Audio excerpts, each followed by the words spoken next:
Assalamualaikum. Hi guys.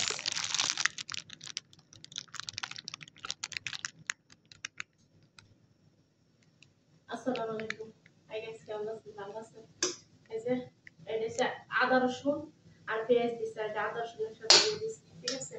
আর এটা হচ্ছে পাঁচ মিশালি মিষ্টি কুমড়া শাক, এই যে আদা রসুন দিছি, আপনার চিংড়ি মাছ দিছি, সবকিছু দিয়ে একটা এটা আমরা শাক পাতা বলি, আমাদের দেশে এটা শাক পাতা বলে।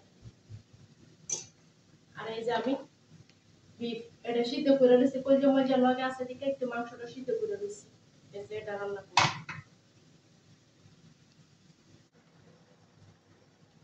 এই যে তেলটা টানানো হয়ে গেছে, আদা রসুন টানানো হয়ে গেছে, ঠিক আছে? এবার এই যে সব মশলা এখানে দেওয়া আছে, লবণ, মরিচ, ধনিয়া পাতা আর জিরা পাতা লাস্টে দিব, এলাচ দারচিনি দেওয়া আছে।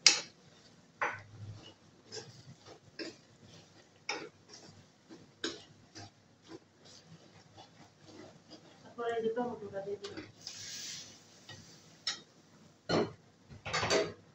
আর এটা হচ্ছে ওটার মশলা এটা সব দেওয়া আছে।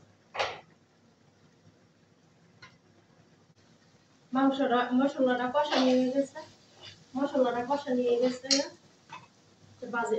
সিদ্ধ করা মাংস এই কলিজা মলিজা আছে দিকে একটু সিদ্ধ দিয়েছে, লেগে এরকম কালার দেওয়া। এটা এই যে গরুর মাংস, বিফ কারি এটা দিয়ে দিলাম।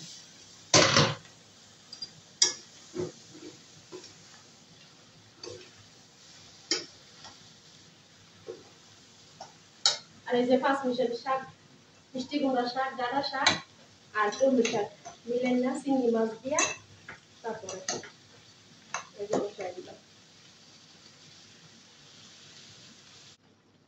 কলিজার বাইরা এই যে জিরাটা দিয়ে দিলাম, বইনারা জিরাটা দিয়ে দিলাম।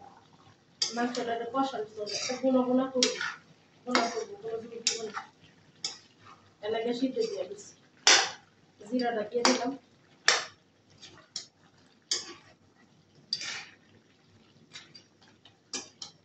এত কষ্ট করে রান্না করি, তারপর বলে কি জানেন না, স্বামী বলে কি স্বাদ নাই, মন কই আসিল, কইটা কে রান্না করছো, মন কই আসিল, তরকারি স্বাদ হয় নাই, কি গরম, এত গরম জানেন না কি কষ্ট করে রান্না করি, স্বাদ বলে নাই, স্বাদ ঠিকই আছে বুঝেননি, বয়স হয়ে গেলে যেমন জিনিসের মূল্য থাকে না, ঠিক মানুষের মূল্য থাকে না, ঠিক এখন স্বামী ওইগুলোই বলে, বুঝলেন কি আর করবো। তাই ভাইয়েরা বোনেরা কষ্ট করে ভিডিও করে, ভিডিওটা একটা লাইক শেয়ার দিয়ে।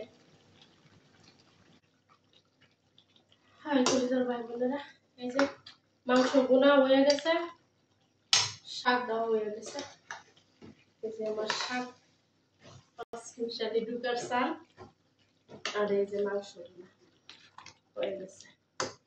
ভিডিওটা ভালো লাগলে লাইক শেয়ার